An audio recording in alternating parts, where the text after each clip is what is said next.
Jawa Tengah, Jawa Timur, Bali, Lombok, sampai ke Jawa Tengah, Jawa Timur, sampai ke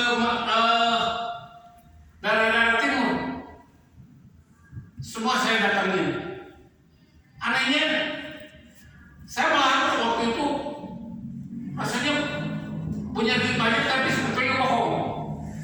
Nah, hati-hati bapak-bapak, kalau kita merasa kita menjadi pengusaha banyak duit, taunya hutangnya banyak, Pak.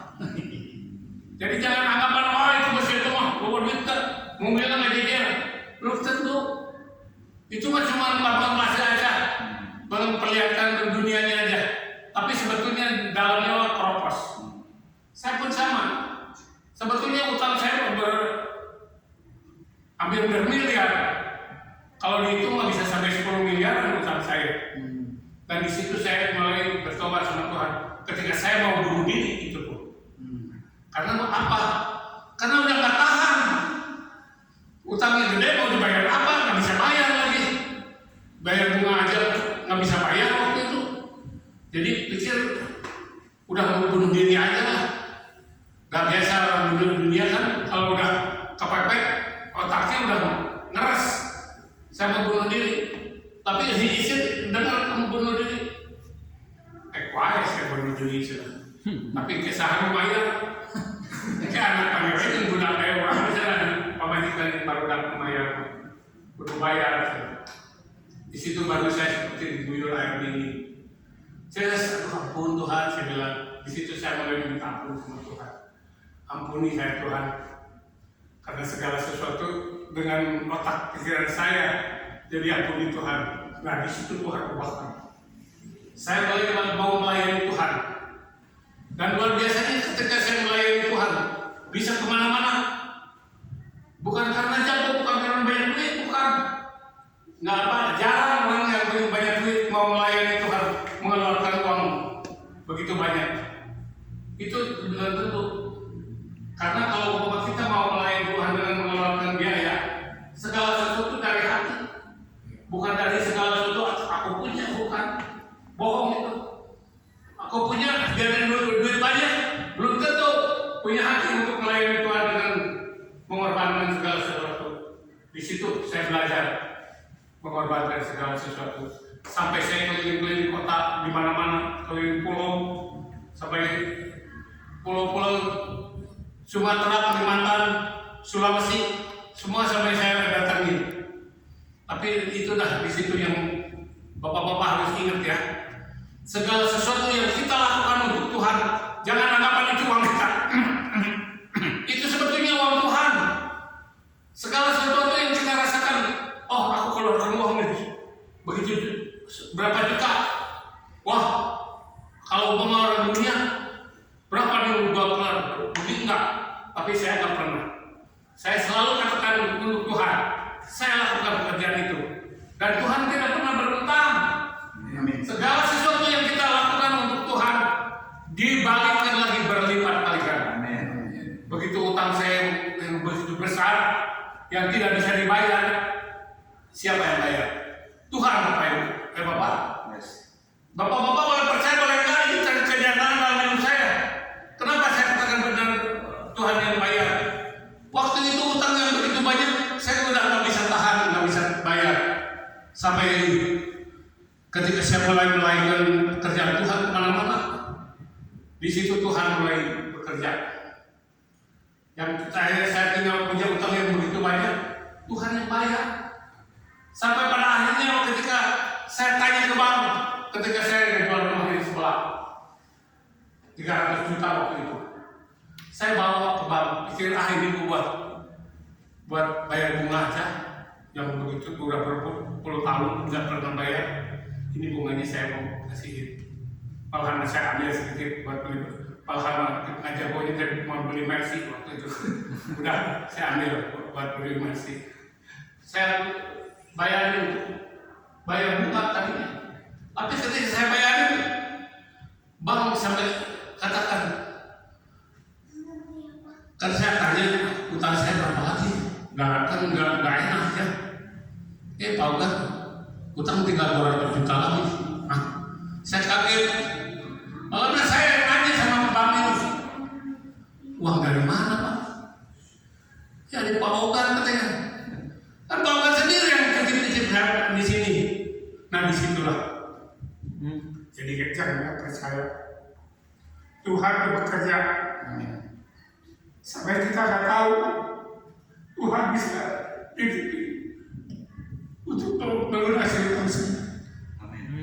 Saya sampai nggak ngerti. Saya tanya Pak sendiri. Kau dari mana? Ya di Pak Ogan. Padahal itu Pak Ogan sendiri yang nitip-nitip.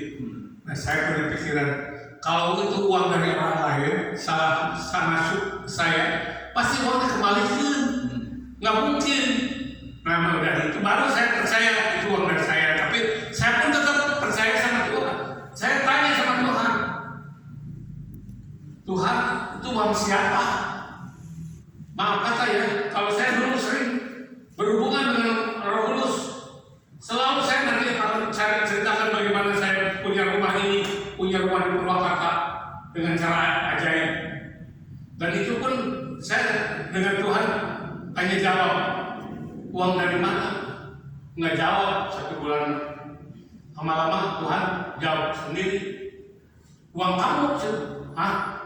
Di situ saya jadi maaf. Kalau kita udah dekat dengan Tuhan, nanti rasakan bapak-bapak. Tuhan tuh sepertinya ada di dalam hidup kita, ada di dalam pikiran kita, ada di telinga kita. Semua itu seperti ada kata-kata yang benar-benar masuk di dalam hati. Saya terus bertanya lagi, uang dari mana? Uang kamu? Tanya kami penasaran, uang dari mana Tuhan? Uang kamu yang sudah kamu simpan dengan cara apa? Langsung Tuhan kasih firman bahwa firman Tuhan mengatakan harta orang fasik. Karena waktu itu saya orang fasik, foya-foya ke buku, buang-buang duit ke buku waktu jadi di showroom itu. Harta orang fasik diberikan kepada anak yang dikasihi Tuhan. Nah ketika saya melayani Tuhan, saya bisa keliling di Indonesia ini, bukan karena saya, tapi Tuhan yang memberikan izin. Nah di situ Tuhan tuh terima uang saya kembali lagi, saya dititip lagi. Pasti orang nggak percaya, karena apa mungkin? Tapi kalau kuasa Tuhan melakukan segala sesuatu tidak ada yang tidak mungkin. Amen. Makanya saya percaya bahwa Tuhan yang sudah melakukan. Ketika saya melakukan pekerjaan yang tidak baik, yang kotor, keluar uang itu banyak banget, tapi Tuhan tetap disimpan. Karena Tuhan katakan harta orang fasik akan diberikan kepada anak yang dikasihi. Ketika saya melakukan pekerjaan Tuhan, Tuhan mengasihi saya. Haleluya. Tuhan memberkati saya. Walaupun saya utang kelihatan banyak, tapi saya tidak pernah pikir utang. Tapi saya selalu pikir pelayanan kemana-mana. Lakukan pekerjaan Tuhan. Dan itu yang terjadi dalam hidup saya. Sehingga ketika saya benar-benar terpepet dan tidak bisa ada apa-apa, kita manusia itu punya kekuatan dan punya kelemahan. Kekuatannya kelihatan banyak duit, kelemahannya tidak bisa bayar. Di situ makanya hati-hati manusia tebo-tebo ya sombong. Wah, gua punya pabrik.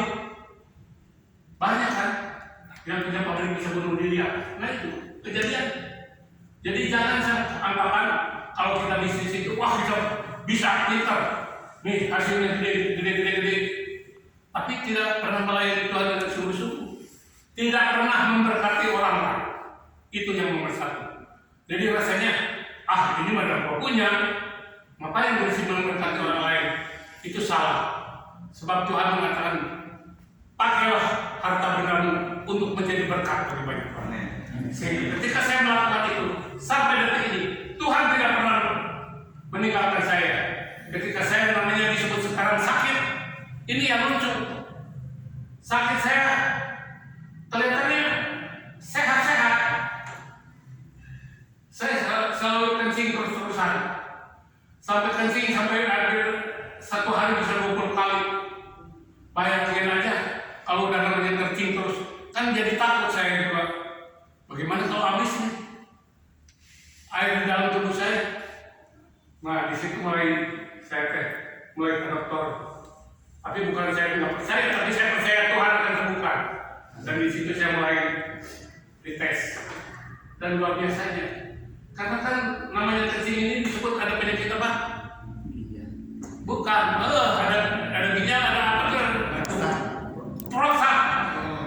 Sang laki-laki itu penyakit prostat katanya. Dari prostat itu hati-hati karena apa? Bisa ginjalnya rusak, bisa terjadi sesuatu, bisa jadi rusak, saluran kencing atau apa. Saya mulai udah berapa kali ke dokter, dan malah dokter berkatakan hati-hati bapak, dia bisa ginjalnya bisa benar. Tapi saya selalu berdoa saban pagi, bapak-bapak punten ya. Saban pagi saya selalu katakan seluruh tubuh saya ini saya doakan semua, dari ginjal, dari hati, dari segala sesuatu yang ada di dalam tubuh saya doakan. Lebih baik, pasti baik. Dan memang luar biasa, segala sesuatu yang diperiksa semuanya baik, sampai ginjal pun ketika diperiksa wah karena baik Pak, bagus. Aduh, saya senang. Tes lagi, wah baik juga Pak. Puji Tuhan segala. Sampai saya nangis di situ. Dilihat siapa? Si dokternya. Saya katakan terima kasih Tuhan. Terima kasih untuk semua yang sudah melindungi saya dari segala sesuatu yang saya ragukan, ada sesuatu yang menimpa saya. Tapi bagi Tuhan tidak akan menjerumuskan kita ke dalam lembah yang kelam itu. Dan Tuhan terus memberkati sampai detik ini.